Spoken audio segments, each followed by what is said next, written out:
Jim and I picked this room, and he wanted a smaller room because he was afraid it would be empty.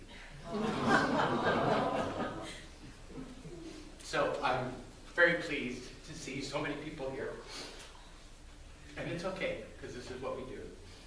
On behalf of Jim's family, his parents, Don and Ginger, his Aunt Charlene and Uncle Mike, and his cousins, Bill and Camille and Valerie, I want to welcome you and thank you all for taking time in your day to celebrate the life of my friend, my brother, my sister,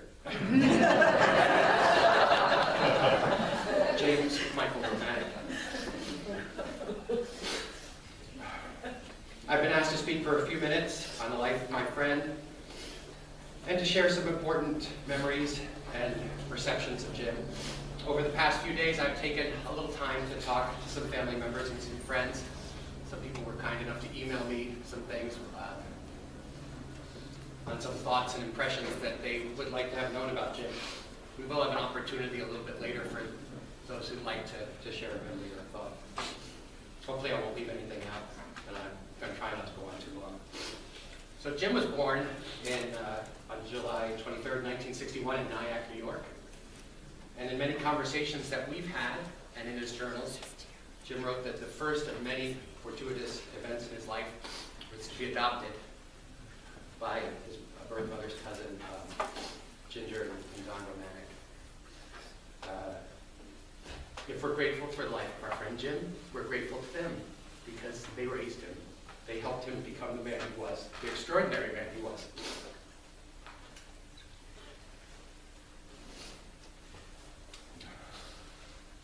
Jim was also, he said very often, that he was blessed to be surrounded by so many friends and family members, so many aunts and uncles and cousins back in New York.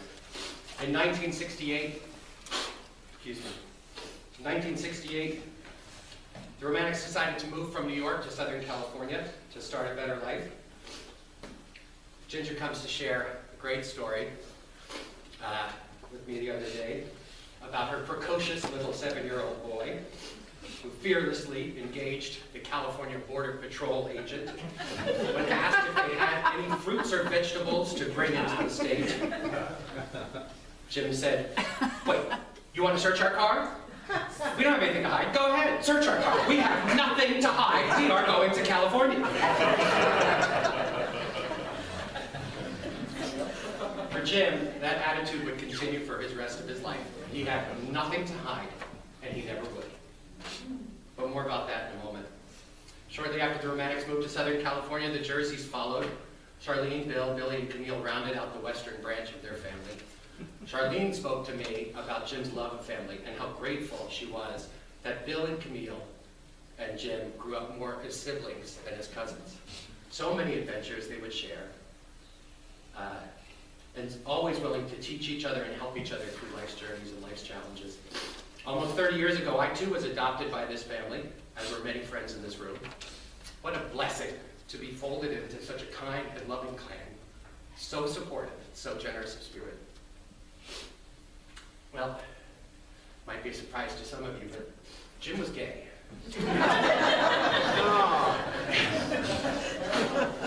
Growing up gay,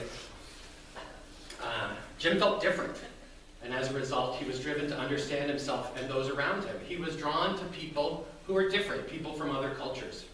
He was drawn to learn about people and their journey through life. Jim himself has said that he was a therapist before he was a therapist. This was work that he was destined to do. Several people have told me that Jim was the one person who understood me.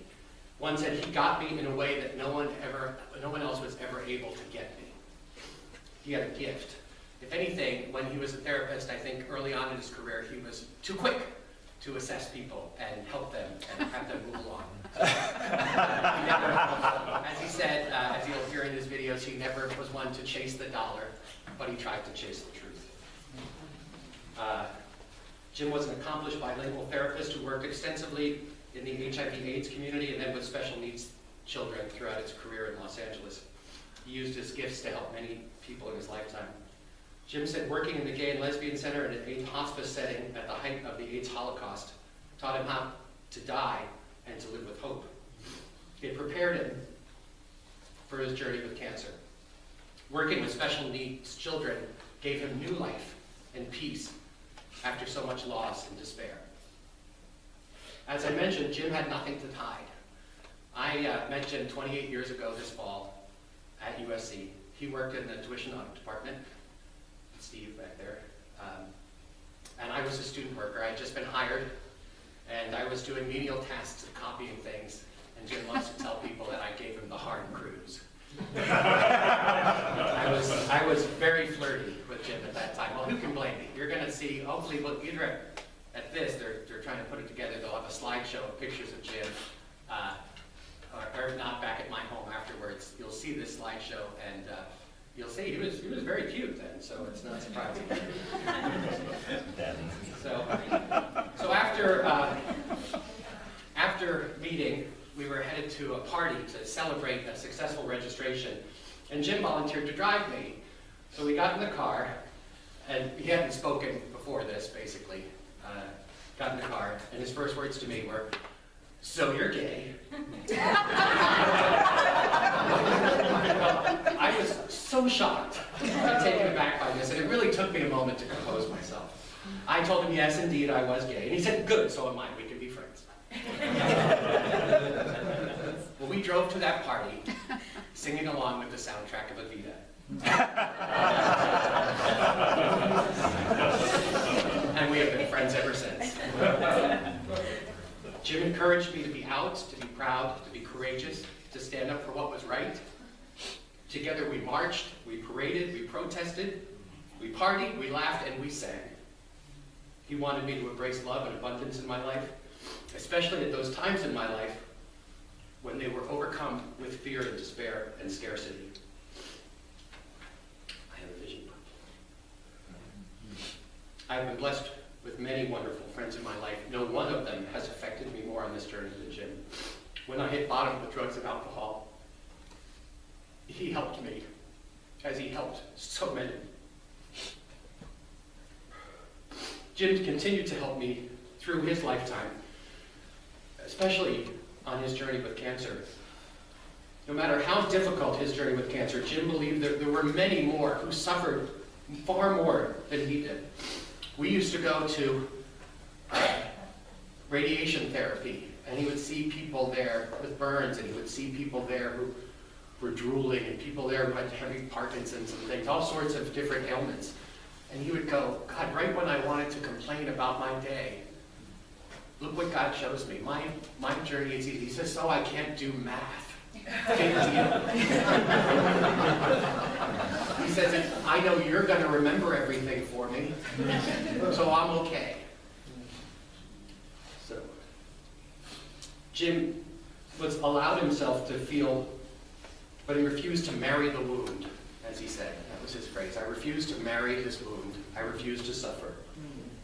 Jim told me before his brain surgery that he knew in his heart that cancer was a gift. That pain always came with a gift in hand.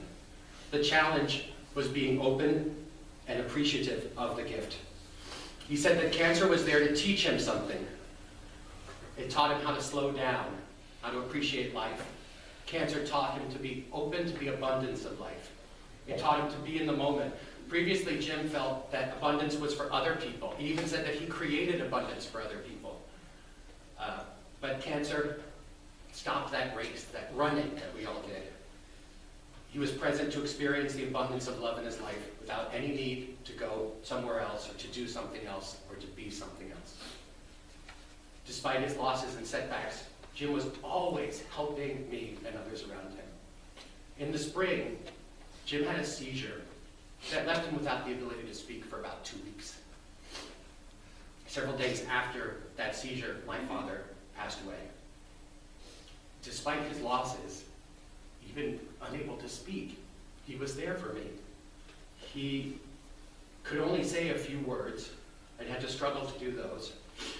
But every day he took my calls from Denver and he listened attentively and he shared in my fears and my sadness.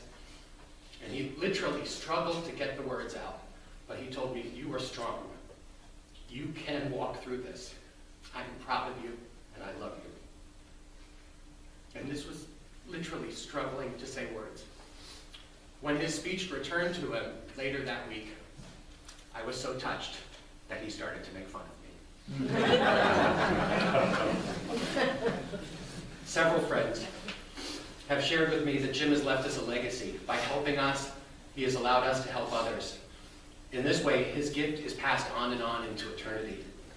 There's a message I share when I speak in recovery meetings that I learned from Jim, and I'm going to close with that now. Life is lived on a continuum with fear on one side and love on the other. Every day, every moment, we're moving in one of two ways.